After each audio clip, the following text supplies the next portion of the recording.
Será que todo mundo que grava vídeo, na hora que começa, liga a câmera, dá vontade de espirrar? E aí, quando eu comecei a fazer um resuminho pro roteiro desse vídeo de 1984, eu vi que tinha muita coisa para eu falar sobre esse livro aqui do George Orwell, e foi semelhante a Crime e Castigo, né? Então, para eu ficar tranquila, dessa vez eu organizei melhor e a gente vai fazer um especial 1984.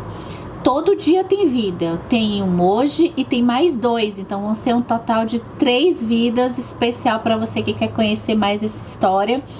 E esses vídeos vão ser bem tranquilos, assim, 2 avisos, duas premissas, elas não vai ter spoilers, então a ideia aqui é discutir algumas situações, algumas reflexões de 1984. Eu não vou falar da jornada dos personagens para não estragar a experiência de vocês. Eu acho que é um livro que é interessante não saber muito o que acontece com os personagens, pra gente vibrar mais. E o segundo aviso é que em todos esses vídeos, esses 3 vídeos, a gente aqui vai conversar como leitores comuns. Então aqui é uma leitora comum falando análises e conteúdos para a gente conversar livremente.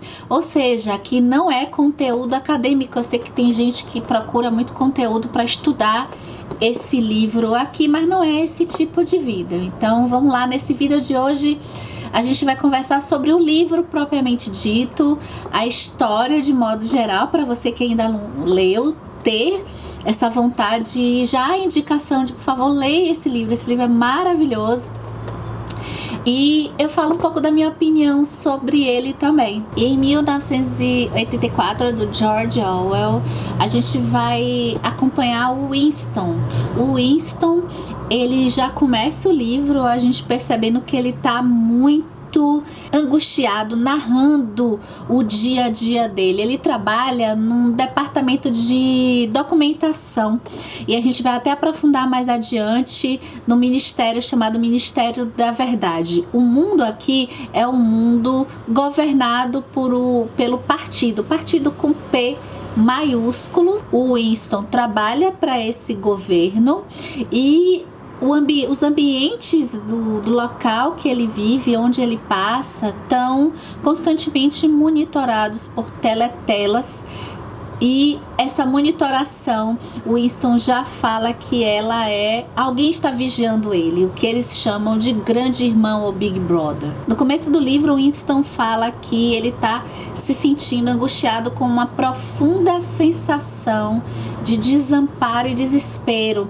Ele decide que ele sente uma necessidade de escrever um diário. A gente já percebe que a rotina do Winston, como de todos com quem ele vai conversando no dia a dia dele,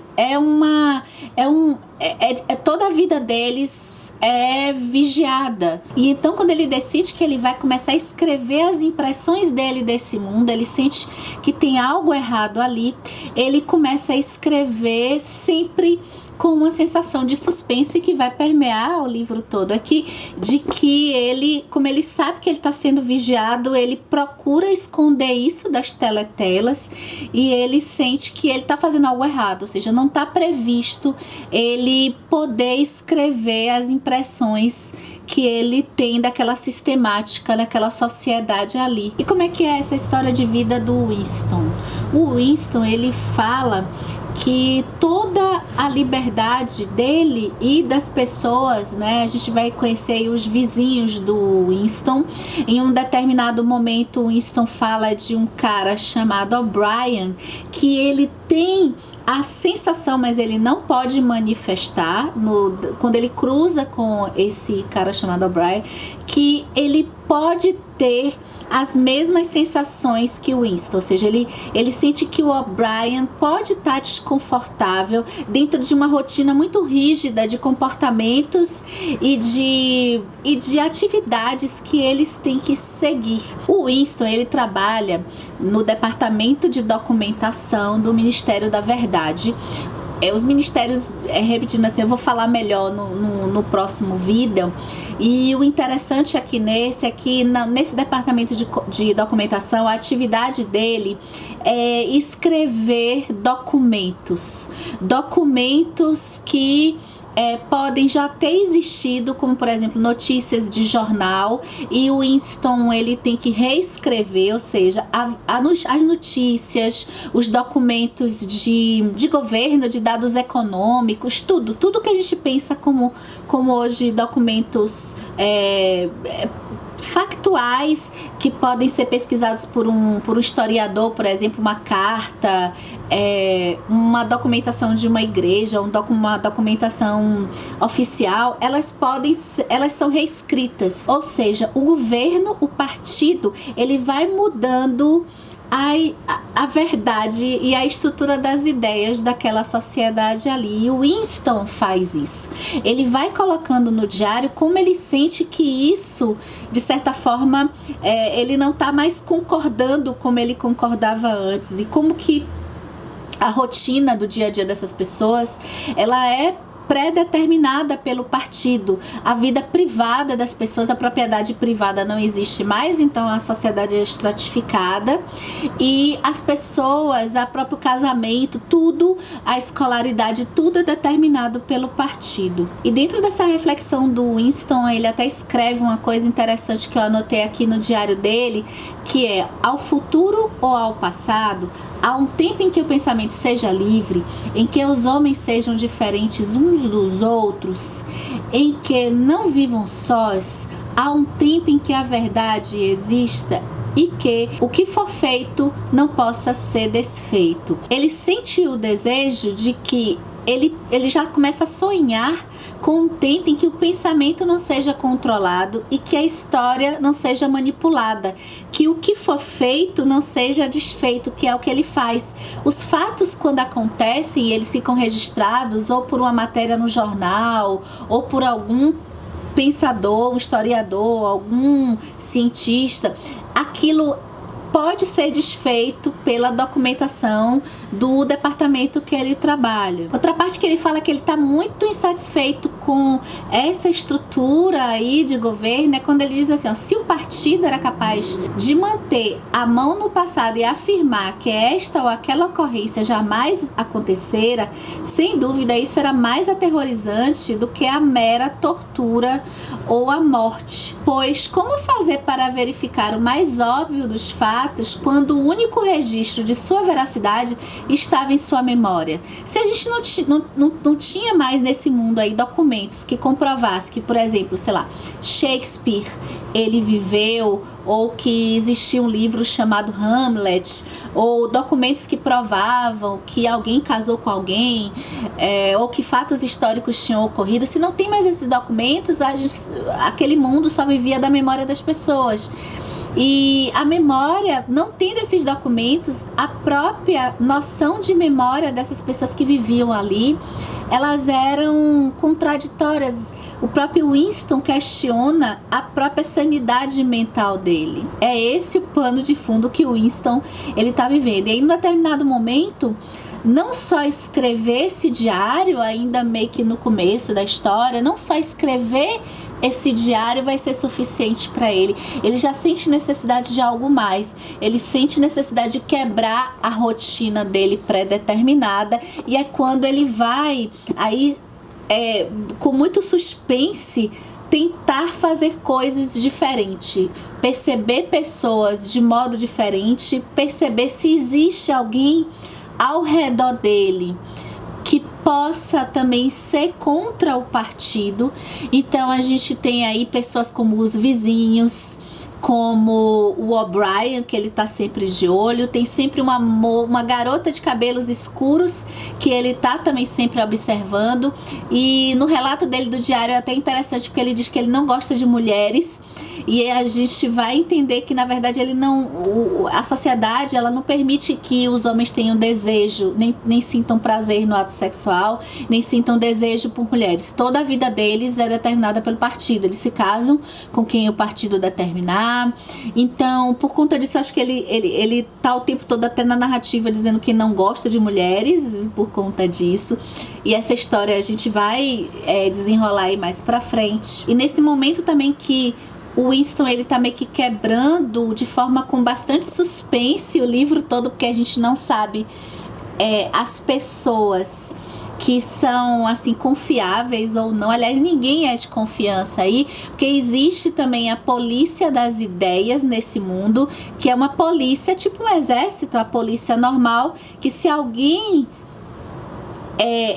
não precisa nem ter não chegar nem a ter um comportamento de ir a um lugar sem ser determinado, mas se alguém nas expressões demonstrar que pensa contra o partido, essas pessoas são aniquiladas. E elas não são aniquiladas em praça pública, nem nada assim desse tipo. Elas simplesmente somem na calada da noite. O Winston vai narrar isso no diário dele.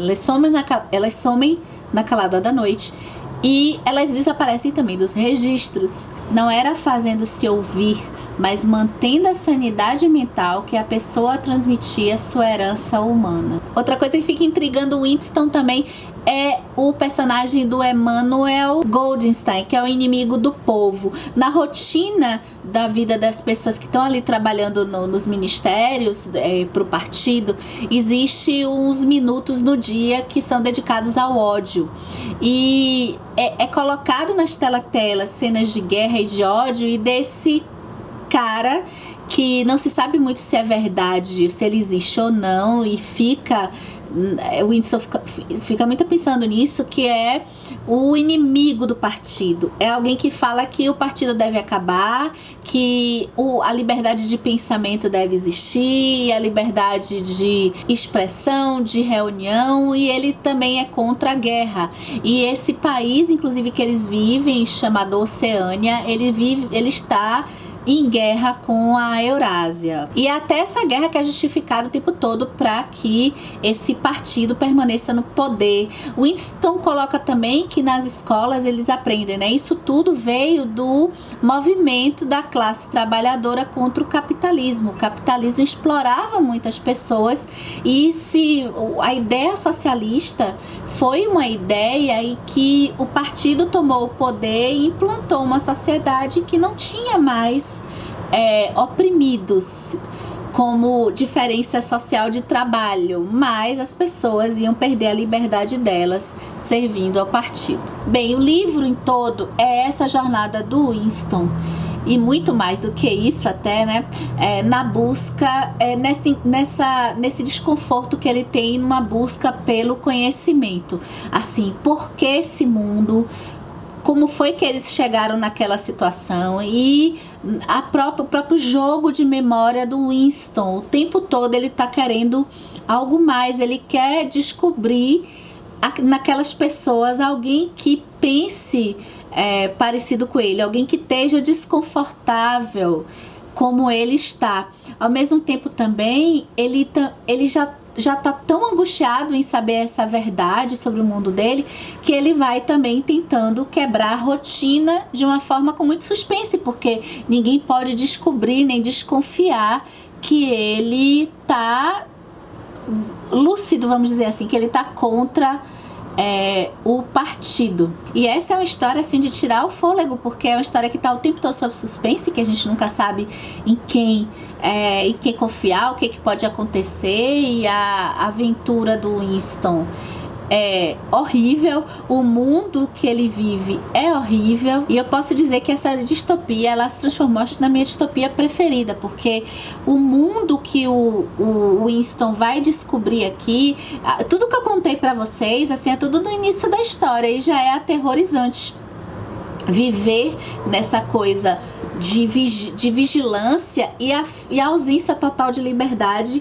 que existe nesse mundo governado pelo partido. E o negócio ainda piora, porque o Winston ainda vai descobrir a fundamentação de tudo isso. Essa estrutura social ainda ainda cresce mais ainda no decorrer da história. 1984 é um livro que vai assim explodir muito a nossa cabeça. É uma história de conspiração que acho que quem gosta de suspense assim também em termos de enredo vai amar muito esse livro, e ao mesmo tempo quem gosta de construção de mundo, de distopia e até reflexões filosóficas dentro da construção de mundo que o Winston vive, vai também amar.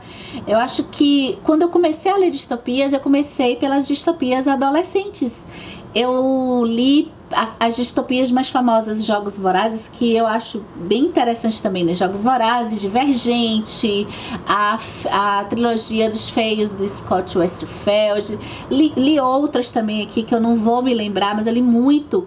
E inclusive as distopias, elas tinham assim, depois eu fui meio que enjoando, porque elas tinham um roteiro assim de enredo, de jornada de personagens. Eu gostava até mais de perceber o mundo distópico construído pelas escritoras e pelos escritores. Em 1984, que é uma história mais antiga, uma história clássica, eu percebo que assim, é uma construção de mundo mais complexa de todas as distopias que eu já li, mas que no início, em termos de enredo, quando eu estava vendo a jornada, até a metade do livro, a jornada do Winston, eu me lembrei dessas distopias pelo roteiro que eu lembro que essas distopias provocavam. Mas esse livro, então se vocês, sei lá, leram essas distopias e não leram ainda essa, e acham até que saturaram do gênero como eu por conta do roteiro, esse livro rompe, até porque ele veio antes, mas poderia ser que, assim, poderia ter acontecido dos mais novos terem a referência do George Orwell, né? Mas não, aqui é realmente diferente. Aí depois, quando o negócio começa a crescer, eu me lembrei muito do conto da Aya, que eu não considero distopia. Eu e um grupo de pessoas não consideramos distopia, tá, gente? Mas em termos de aterrorização, do mundo ser muito aterrorizante. Então eu me lembrei muito do conto da Aya, tem essa vibe que faz a gente perceber, poxa, tudo faz sentido na construção do mundo de 1984 aqui. E por fim, eu acho que quando vai chegando mais pro final, eu vejo como essa história ela é única, não tem como comparar muito com outras, né? Tem essas referências que eu peguei aqui, não referências do George Orwell, porque ele foi muito original para criar essa história, mas eu digo essas referências de livros que eu já tinha lido. Mas ao mesmo tempo é uma coisa muito única que não tem como terminar e a gente dizer que terminou igual quando a gente começou a leitura. É um livro que demanda muita reflexão. É um livro que toda hora eu parava para pensar. Deixa eu ver onde é que ele quer chegar, porque o negócio é muito complexo. E, enfim, acho que é por isso história, política e tudo fazendo muito sentido e muita referência com os dias atuais. É o que a gente espera de uma distopia, né? Então essa é incrível, é maravilhosa e não é à toa que tem mais para explorar. Então por isso que vai ter mais 2 vídeos amanhã e depois pra gente conversar sobre 1984.